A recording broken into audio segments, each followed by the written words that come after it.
नमस्कार, मी ऋषिकरत मित्रांनो. ज्ञानज्योती सावित्रीबाई फुले आधार योजनेअंतर्गत ओबीसी प्रवर्गातील विद्यार्थ्यांना 12वी नंतर पुढील शिक्षणासाठी वार्षिक 60,000 रुपये दिले जाणार आहे. त्यासाठी तुम्हाला अर्ज कसा करावा लागणार आहे, पात्रता काय आहेत, कागदपत्रे काय आहेत, अटी काय आहेत, याची ए टू झेड माहिती आपण या व्हिडिओच्या माध्यमातून बघणार आहे. त्यामुळे मित्रांनो, व्हिडिओ नक्की तुम्ही शेवटपर्यंत बघा. आपल्या चॅनलवर जर तुम्ही पहिल्यांदाच आला असाल तर चॅनलला सबस्क्राईब करून ठेवा. असेच नवनवीन व्हिडिओ आम्ही तुमच्यासाठी घेऊन येतो. जर तुम्हाला काही विचारायचं असलं तर व्हिडिओला कमेंट करा किंवा व्हिडिओच्या डिस्क्रिप्शन बॉक्समध्ये टेलिग्रामचा ग्रुप दिला आहे, त्यावरती तुम्ही अजूनही जॉईन झाला नसाल तर त्यावरती जॉईन व्हा. त्यावरती डायरेक्टली तुम्ही आमच्याशी बोलू शकता किंवा तुमचे प्रश्न आम्हाला विचारू शकता. नक्कीच आमची टीम तुम्हाला त्वरित प्रतिसाद देईल. चला तर या ठिकाणी व्हिडिओला सुरुवात करूया. इतर मागासवर्ग असेल किंवा विमुक्त जाती, भटक्या जमाती आणि विशेष मागास प्रवर्गातील उच्च शिक्षण घेणाऱ्या विद्यार्थ्यांसाठी ज्ञानज्योती सावित्रीबाई फुले आधार योजना ही सुरू करण्यात आलेली. 11 मार्च 2024ला हा शासन निर्णय या ठिकाणी आलेला आहे. बघू शकता तुम्ही, आदिवासी विकास विभागाची स्वयं योजना असेल किंवा सामाजिक न्याय व विशेष सहाय्य विभागाची स्वाधार योजना असेल, या योजनेच्या धर्तीवर इतर मागासवर्ग असेल, विमुक्त जाती, भटक्या जमाती या विद्यार्थ्यांना ज्ञानज्योती सावित्रीबाई फुले आधार योजना या ठिकाणी राबवण्यात येते. प्रत्येक जिल्हा प्रत्येक या ठिकाणी बघू शकता 600 विद्यार्थी प्रत्येक जिल्ह्यातील या ठिकाणी या योजनेअंतर्गत पात्र असतील. 21,600 विद्यार्थ्यांना वार्षिक ही योजनेचा लाभ दिला जाईल. इतर मागासवर्ग किंवा विमुक्त जाती, भटक्या जमाती त्यामध्ये मग कोण नाही तर इतर मागास बहुजन कल्याण विभागाकडून भटक्या जमाती क प्रवर्गातील धनगर समाजाच्या विद्यार्थ्यांकरता निर्वाह भत्त्याची पंडित दीनदयाल उपाध्याय स्वयं योजना कार्यान्वित असल्यामुळे सदर योजनेचा जर ते विद्यार्थी लाभ घेत असेल तर त्यांना या योजनेचा लाभ घेता येणार नाही, अशा प्रकारे सांगण्यात येते. त्यासाठी ही योजना काढण्यात आलेली. या योजनेअंतर्गत निकष व अटी काय काय याची सुद्धा माहिती आपण या व्हिडिओच्या माध्यमातून बघणार आहेत. आता सर्वप्रथम बघा, अर्ज कसा करायचा आहे. सदर योजनेचा अर्ज करण्यासाठी विद्यार्थी संबंधित जिल्ह्यातील सहाय्यक संचालक इतर मागास बहुजन कल्याण यांच्याकडे ऑनलाईन किंवा ऑफलाईन अर्ज सादर करू शकतात. म्हणजेच काय, तर तुम्ही ऑनलाईनसुद्धा अर्ज सादर करू शकता आणि ऑफलाईनसुद्धा. आता मूलभूत पात्रता काय आहेत बघा. विद्यार्थी या ठिकाणी वसतिगृहात प्रवेशास पात्र असावा, महाराष्ट्राचा रहिवासी असावा, इतर मागास प्रवर्ग असेल, विमुक्त जाती, भटक्या जमाती किंवा विशेष मागास प्रवर्ग या जातीचा असावा आणि त्याच्याकडे कास्ट सर्टिफिकेट असणं सुद्धा गरजेचं आहे. अनाथ असेल तर अनाथ सर्टिफिकेट लागेल, दिव्यांग असेल तर दिव्यांग सर्टिफिकेट लागेल. विद्यार्थ्यांच्या पालकाचे वार्षिक उत्पन्न तहसीलकडील 2.5 लाखापेक्षा कमी असायला हवे, अशा प्रकारे सांगण्यात येते. विद्यार्थ्याच्या स्वतःच्या बँकेला, राष्ट्रीयकृत बँकेला आधार संलग्न असायला हवं, अशा प्रकारे सांगण्यात येते. आणि तुम्ही ज्या जिल्ह्यातील आहात त्याच जिल्ह्यात जर तुम्ही समजा एखाद्या शहरात आहे आणि त्या शहरात जर तुमचं कॉलेज असेल तर तुम्ही या ठिकाणी पात्र असणार नाही, हे सुद्धा या ठिकाणी सांगण्यात येतं. म्हणजेच काय, तर तुमची शैक्षणिक संस्था तुम्ही ज्या राहतात तेथील नसावी, अशा प्रकारे बेसिक इन्फॉर्मेशन ही सांगण्यात येते. आता या ठिकाणी काही निकष आहेत बघा. निकष काय, तर या ठिकाणी तुम्हाला मूलभूत पात्रता ह्या 8 दिलेल्या आहेत. निकष काय, तर 12वी नंतरचे उच्च शिक्षण घेत असलेला विद्यार्थी त्याला किमान 60% मार्क्स असावे, असे सुद्धा सांगण्यात येत आहे. आणि जर ग्रेड असेल तर त्या प्रमाणात ग्रेडसुद्धा लागतील, अशा प्रकारे सांगण्यात येते. आता जर तुम्ही या ठिकाणी शिक्षण घेत असाल तर 12वीच्या गुणांची टक्केवारी या ठिकाणी विचारात घेतली जाईल, असं सुद्धा सांगण्यात येते. कमीत कमी 60% तुम्हाला असणं गरजेचं आहे. नंतर 70% जागा व्यावसायिक शिक्षण घेणाऱ्या विद्यार्थ्यांसाठी असतील.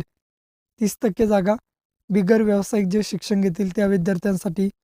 निवडलेले विद्यार्थी संबंधित अभ्यासक्रम पूर्ण होईपर्यंत या ठिकाणी लाभ घेऊ शकतात. म्हणजे तुम्ही पहिल्या वर्षी जर भेटले तर तुम्हाला फायनल वर्षालोकसुद्धा मिळेल.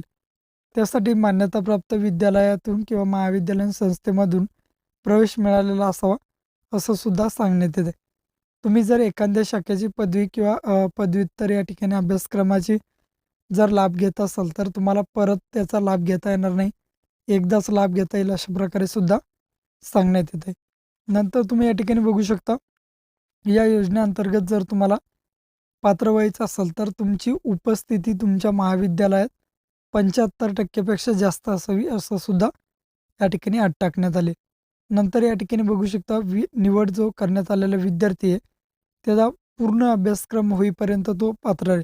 समजा तुम्ही एकदा महाविद्यालयात प्रवेश घेतला, तर तुम्ही फायनल इयरपर्यंत या ठिकाणी या योजनेचा लाभ घेऊ शकता.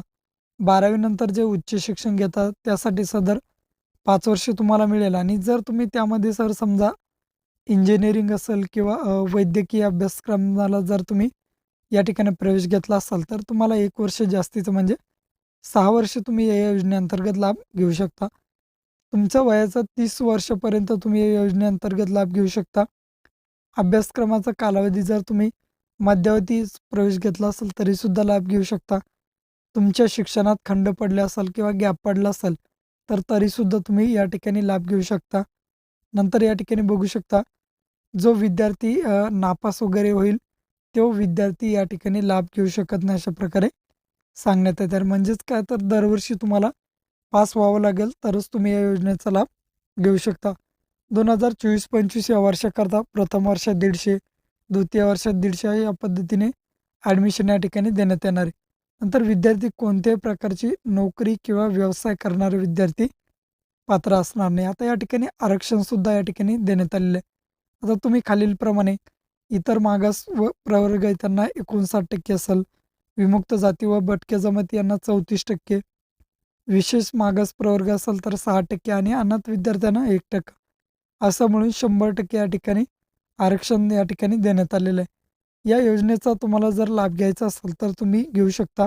12वी नंतर पुढील शिक्षणासाठी ओबीसी विद्यार्थ्यांना या ठिकाणी याचा लाभ घेता येईल. दिव्यांग विद्यार्थ्यांना सुद्धा 4% आरक्षण या ठिकाणी समांतर देण्यात आलं आहे. महिलांसाठी 30% समांतर आरक्षण या पद्धतीने देण्यात आलं. आता जर तुम्ही स्थानिक रहिवासी नसल्याबाबतचे डॉक्युमेंट्स काय, तर तुम्ही स्थानिक रहिवासी तेथील नाही याचा तुम्हाला प्रतिज्ञापत्र 100च्या स्टॅम्पवर द्यावं लागेल. स्वयंघोषणापत्र, सर्व माहिती खरी वगैरे अशा प्रकारे त्याची लिंक मी व्हिडिओच्या डिस्क्रिप्शन बॉक्समध्ये देईल.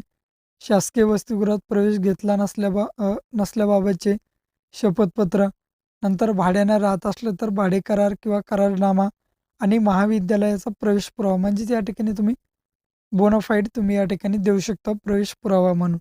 या पद्धतीने तुम्हाला डॉक्युमेंट्स लागतील. तुम्हाला एकूण 4 हप्ते दिले जाईल. पहिला, दुसरा, तिसरा आणि चौथा. जून ते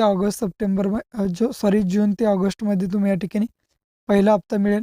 तुम्ही ऑनलाईन किंवा ऑफलाईन कसाही अर्ज करू शकता. मी अगोदरच सांगितलं आहे. त्या पद्धतीने तुम्हाला 7 दिवसाच्या मध्ये दिलं जाईल. कमी जास्तसुद्धा या ठिकाणी होऊ शकतो. दुसरा हप्ता सप्टेंबर ते नोव्हेंबर दरम्यान. तिसरा हप्ता तुमचा डिसेंबर ते फेब्रुवारी. चौथा मार्च ते या ठिकाणी मेपर्यंत. तुम्हाला जरी 12 महिन्याचा या ठिकाणी शेड्यूल दिला असला, तरी 10च महिन्यामध्ये हा कालावधी सर्व लाभ तुम्हाला या ठिकाणी देण्यात येईल, अशा प्रकारे सांगण्यात येते. अशी ही महत्त्वपूर्ण तुम्हाला या ठिकाणी शासन निर्णय शासनामार्फत काढण्यात आलेले आहे. विद्यार्थ्याच्या थेट बँकेमध्ये या ठिकाणी ही रक्कम दिली जाईल. त्यासाठी फक्त तुम्हाला तुमच्या महाविद्यालयात 75% तुमची हजेरी असणं गरजेचं आहे. अशा पद्धतीचा हा शासन निर्णय आहे मित्रांनो.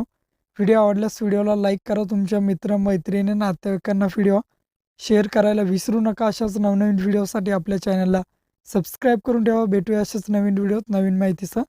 जय हिंद, जय महाराष्ट्र.